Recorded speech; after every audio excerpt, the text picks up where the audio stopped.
Hi നമസ്കാരം പ്രിയപ്പെട്ടവരെ. വളരെ സെൻസിറ്റീവായിട്ടുള്ള ഒരു വിഷയമാണ് കർണാടക ധർമ്മസ്ഥല എന്ന് പറയുന്ന ആ ഒരു പ്രദേശത്ത് നടന്നിട്ടുള്ള ഞെട്ടിക്കുന്ന ഒരു വെളിപ്പെടുത്തൽ. അവിടുത്തെ ശുചീകരണ തൊഴിലാളിയാണ് ഈ ഒരു വാർത്ത പുറം ലോകത്തേക്ക് കൊണ്ടുവന്നത്.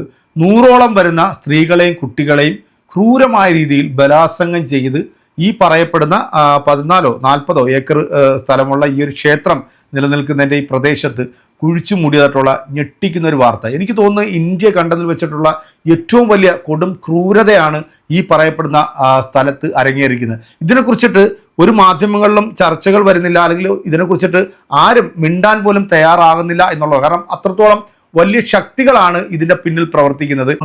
കാരണം ഈ പറയുന്ന പ്രദേശത്തെ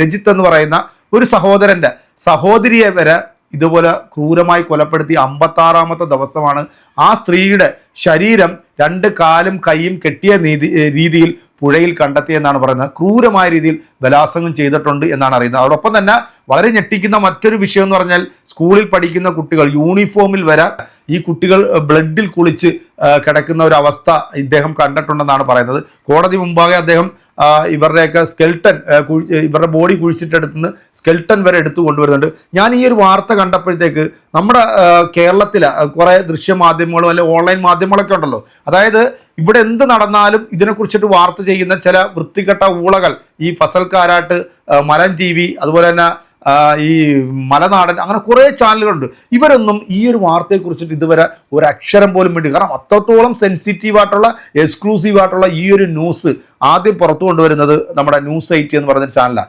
നിങ്ങൾക്ക് ലോറി മനാഫിനെ നിങ്ങൾക്ക് എന്തായാലും എല്ലാവർക്കും അറിയാം. കർണാടകയിൽ നമ്മുടെ ഒരു പ്രിയപ്പെട്ട സഹോദരൻ അവിടെ മരണപ്പെട്ടതുമായി ബന്ധപ്പെട്ട് ഏതാണ്ട് 10-60 ദിവസത്തോളം അവിടെ കിടന്ന് ഫൈറ്റ് ചെയ്ത് അദ്ദേഹം കേൾക്കാൻ പാടില്ലാത്ത എല്ലാ പഴികളും തെമ്മാടിത്തരങ്ങളൊക്കെ ഈ സംഘപരിവാറിൽ നിന്നും കേട്ട്, കാരണം അതൊരു മുസ്ലിം ആയതുകൊണ്ടാണ് അത്രയും കേൾക്കേണ്ടി വന്നത്. എന്തായാലും ഈ ഒരു വിഷയവുമായി ബന്ധപ്പെട്ടിട്ട് അവിടുത്തെ ഏറ്റവും പ്രധാനപ്പെട്ട ഈ ഒരു കേസ് പുറത്തേക്ക് കൊണ്ടുവന്നത് തന്നെ അവിടുത്തെ ഒരു മുതിർന്ന ഉദ്യോഗസ്ഥനാണ്. ഇദ്ദേഹത്തിനെതിരെയൊക്കെ ഇപ്പം വല്ലാത്ത രീതിയിലുള്ള പ്രചരണങ്ങളൊക്കെ അഴിച്ചുവിടുന്നുണ്ട്. എന്തായാലും അദ്ദേഹം വളരെ ധൈര്യപൂർവ്വം ഇവിടുത്തെ നിയമ സംവിധാനത്തെ മറികടന്നുകൊണ്ട് ഇദ്ദേഹം ഈ ഒരു കേസ് മുന്നോട്ട് കൊണ്ട് ഇപ്പം മനാഫ് എന്ന് പറയുന്ന വധഭീഷണി ഉള്ളതായിട്ടാണ് അറിയാൻ സാധിക്കുന്നത്. എന്തായാലും ഈ ഒരു വിഷയവുമായി ബന്ധപ്പെട്ടിട്ട് മനാഫ് പറയുന്നത് എന്താണ് എന്ന് ഒന്ന് കേൾക്കാം. ഒരു ലോറി ഡ്രൈവർ ഈ ധർമ്മസ്ഥല എന്ന് പറയുന്ന പ്രദേശത്തൂടെ വരുന്ന സമയത്ത് ഒരു പെൺകുട്ടിയെ 4-5 പേരും കൂടെ ഓടിച്ച് കൊണ്ടുപോകുന്ന കാഴ്ച ഇദ്ദേഹം നേരിട്ട് കാണുകയും പിന്നീട് ഈ കാറിൽ വന്നിട്ടുള്ള ഇദ്ദേഹത്തെ ഭീഷണിപ്പെടുത്തി തിരിച്ചു വിടുന്ന ഒരു സാഹചര്യമൊക്കെ അദ്ദേഹം മാധ്യമങ്ങളോട് വന്ന് തുറന്നു പറയുന്ന വാർത്തകൾ നമ്മൾ കണ്ടതാണ്. എന്തായാലും മനാഫ് എന്താണ് ഇതിനെക്കുറിച്ച് പറയുന്നതെന്ന് കേൾക്കാം. ഒരു 24 News 18 മാത്രമാണ് ഈ വിഷയം ചർച്ച ചെയ്യപ്പെടുന്നത്. നമ്മൾ എന്തുകൊണ്ട് ഭയപ്പെടണം? ആരെ ഭയപ്പെടണം? ഒരു സ്വതന്ത്ര ഇന്ത്യയിൽ ജീവിക്കുകയാണ്.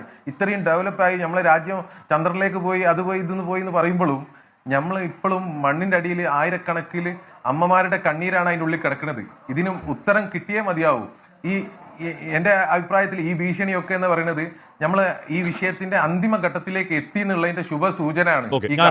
ജോർജ് സാർ പറഞ്ഞ മാതിരി പ്രായമുള്ള ആളുകൾ അവിടെ വന്നിട്ട് മരണപ്പെടുന്ന ഒരു കാര്യം പറഞ്ഞു. ജോർജ് സാർ മരിക്കാൻ വരുന്ന പ്രായമുള്ള ആളുകളൊക്കെ അവിടെ വന്നിട്ടാണ് മരിക്കാറ്. അങ്ങനെ മരിക്കുകയാണെങ്കിൽ തന്നെ അവരെ മറവ് ചെയ്യാൻ അവരുടെ കുടുംബക്കാരോ ബന്ധുക്കളോ കൂടെ ഉണ്ടാവൂലേ? ഇതിനെ ലഘൂകരിച്ച് കാണരുത് എന്നാണ് എൻ്റെ ഒരു റിക്വസ്റ്റ്. കാരണം എന്ന് പറഞ്ഞു കഴിഞ്ഞാൽ ഇപ്പം ഈ ഒരു ശുചീകരണ തൊഴിലാളി പറയുന്നത് മറവ് ചെയ്ത സ്ഥലം എന്ന് പറയുന്നത് ഒരു സ്വകാര്യ പ്രോപ്പർട്ടിയിലാണ് ഈ മറവ് ചെയ്തത്. ഇതൊരു ശ്മശാനല്ല, ഒരു സ്വകാര്യ പ്രോപ്പർട്ടിയിൽ മറവ് ചെയ്തത്. ഈ ശുചീകരണ തൊഴിലാളിക്ക് കർണാടകയിൽ നമ്മളെല്ലാവരും ഇട്ട പേര് ഭീമ എന്നാണ്.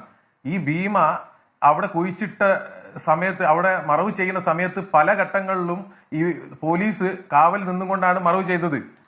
ഭീമ പറയുന്ന കാര്യമാണ്.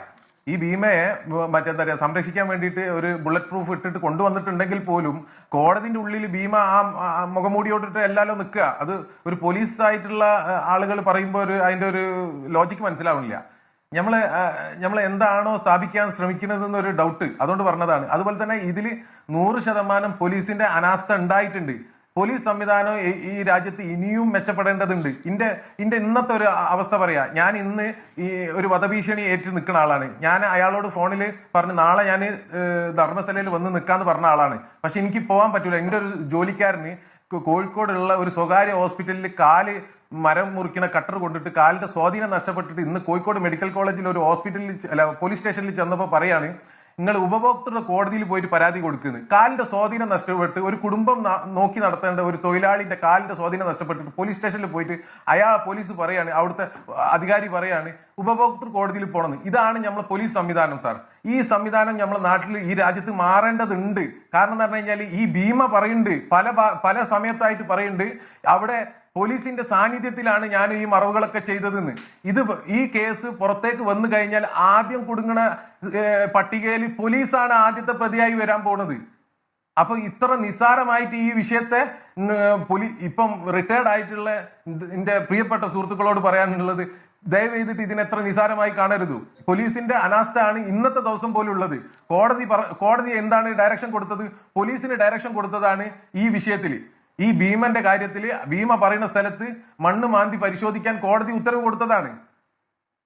അത് പ്രകാരമാണ് ഒരു ചെറിയ ഒരു കോമൺ സെൻസ് ഉള്ള വക്കീലന്മാരായിരിക്കുമല്ലോ ഈ കേസിന്റെ പിന്നിൽ ഉണ്ടാവുക. ആ വക്കീലന്മാര് ഈ ഭീമനെയും കൊണ്ടിട്ട് ഈ ഒരു സ്ഥലത്ത് വരുന്നുണ്ടെങ്കിൽ അതിനെന്തെങ്കിലും ഒരു നിയമ ഇതുണ്ടാവുമല്ലോ, പരിരക്ഷ ഉണ്ടാവുമല്ലോ. അത് പ്രകാരമാണ് വരുന്നത്. അവിടെ വരുമ്പം ഈ പോലീസ് അവിടേക്ക് വന്നിട്ടില്ലെങ്കിൽ പോലീസ് സംവിധാനത്തിൽ ഇതിന്റെ ഏറ്റവും വലിയ പ്രതിയാവാൻ പോകുന്നത് വരുന്ന ആളുകൾ നിങ്ങൾ കണ്ടോളൂ. പോലീസ് അനാസ്ഥയാണോ? അല്ല മനാഫെ, അത് പോലീസ് അനാസ്ഥയാണോ, തെളിവെടുപ്പിന് പോണ്ട എന്നുള്ള തിട്ടൂരമാണോ മനാഫ്? ആരെയാണ് ഈ പോലീസ് ഭയക്കണത്? ഇതിന്റെ പിന്നിൽ ആരും ഇല്ലെങ്കിൽ ഇതിപ്പോ എന്താ പറയാ, ജോർജ് സാർ പറഞ്ഞ മാതിരി ഇതൊരു പ്രായമായ വ്യക്തികൾ അവിടെ ക്ഷേത്ര ദർശനത്തിന് വന്നിട്ട് മരണപ്പെടുന്നതാണെങ്കിൽ പിന്നെ എന്തിനാ പേടിക്കേണ്ടത് പോലീസിന്? അതങ്ങോട്ട് എടുത്തിട്ട് നമുക്ക് നോക്കാലോ അത് ആരതാണ്. ഇന്നത്തെ ടെക്നോളജി വെച്ചിട്ട് നമുക്ക് ഒരു 15 കൊല്ലോ 20 കൊല്ലോ പഴക്കമുള്ള അസ്ഥികൂടം ആരതാന്ന് തെളിയിക്കാൻ കഴിയില്ലേ? നമ്മൾ ഏത് രാജ്യത്താണ് ജീവിക്കുന്നത്, ഏത് ലോകത്താണ് ജീവിക്കുന്നത്? ഡൈനോസർ ഏത് കാലത്തുള്ള ഡൈനോസർ ആണ്? അത്ര വയസ്സിന്റെ ഡൈനോസറിന് പോലും കണ്ടുപിടിക്കാൻ കഴിയുന്ന ടെക്നോളജി ഉള്ള ലോകം നമ്മളെ മുന്നിൽ ഉണ്ടാവുമ്പോൾ നമുക്ക് ഒരു 10, 15, 20 കൊല്ലം മുന്നത്തെ അസ്ഥികൂടങ്ങൾ വെച്ചിട്ട് അവന്റെ തറവാട് വരെ കണ്ടുപിടിക്കാൻ കഴിയും സാർ. നമ്മൾ ഒന്നും കൂടി എന്താണ് ഉണരണം. ആരെങ്കിലും ഒക്കെ ഇതിനു വേണ്ടിട്ട് പറയുന്നല്ലോ തെറ്റാണ്. അങ്ങനെയല്ല പറഞ്ഞോളി. എന്താണ് അസ്ഥികൂടം എടുത്തു കഴിഞ്ഞാൽ അസ്ഥികൂടം കിട്ടിയിട്ട് അത് കണ്ടുപിടിക്കാൻ ഇല്ല കണ്ടുപിടിക്കാൻ പറ്റില്ല. അത് വേറെ കാര്യങ്ങളാണ്. ഒരാളിനെ കണ്ടുപിടിക്കണമെങ്കിൽ ആ ആളുടെ ബന്ധുക്കൾ വേണം. ഇത് നൂറുകണക്കിന് അസ്ഥികൂടം കിട്ടിയാൽ അതിനകത്തൊന്നും ചെയ്യാൻ പോലീസിന് പറ്റില്ല. ഈ ധർമ്മസ്ഥലയില് ഈ 100ഓളം വരുന്ന സ്ത്രീകളുടെയും കുട്ടികളുടെയും ഞെട്ടിക്കുന്ന ഒരു വാർത്ത പുറത്തു വന്നതിന് ശേഷമാണ് കേരളത്തിലടക്കം ഇത്തരത്തിൽ ഈ പറയപ്പെടുന്ന സ്ഥലത്ത് ക്ഷേത്ര ദർശനത്തിന് പോയിട്ടുള്ള പല പെൺകുട്ടികളും സ്ത്രീകളും തിരിച്ചു വന്നിട്ടില്ല എന്ന തരത്തിലുള്ള ഒരുപാട് വാർത്തകൾ ഇപ്പം നമ്മൾ കാണുന്നുണ്ട്. എന്തായാലും ഇതിൻ്റെയൊക്കെ ഒരു ചുരുളഴിഞ്ഞ് ഇതിൻ്റെ സത്യാവസ്ഥ പുറത്തു വരുമ്പോഴത്തേക്ക് അത് ഞെട്ടുന്ന ഒരു സംഭവം തന്നെയായിരിക്കും. കാരണം ഇതിൻ്റെ പിന്നിലൊക്കെ ഈ രാഷ്ട്രീയക്കാർ തന്നെയാണ് ഈ പോലീസുകാരെ നിയന്ത്രിക്കുന്നത്. കാരണം സത്യസന്ധമായിട്ടുള്ളൊരു വാർത്ത അത് പുറം ലോകത്തേക്ക് എത്തിക്കേണ്ട അല്ലെങ്കിൽ നിയമം പാലിക്കേണ്ട പാലകർ തന്നെ ഇവരുടെ കൂട്ടുനിന്നുകൊണ്ട് ചെയ്യുമ്പോൾ ഇത്തരത്തിലുള്ള സത്യസന്ധരായിട്ടുള്ള ചില ഉദ്യോഗസ്ഥരും അവർ പുറത്തേക്ക് വരും.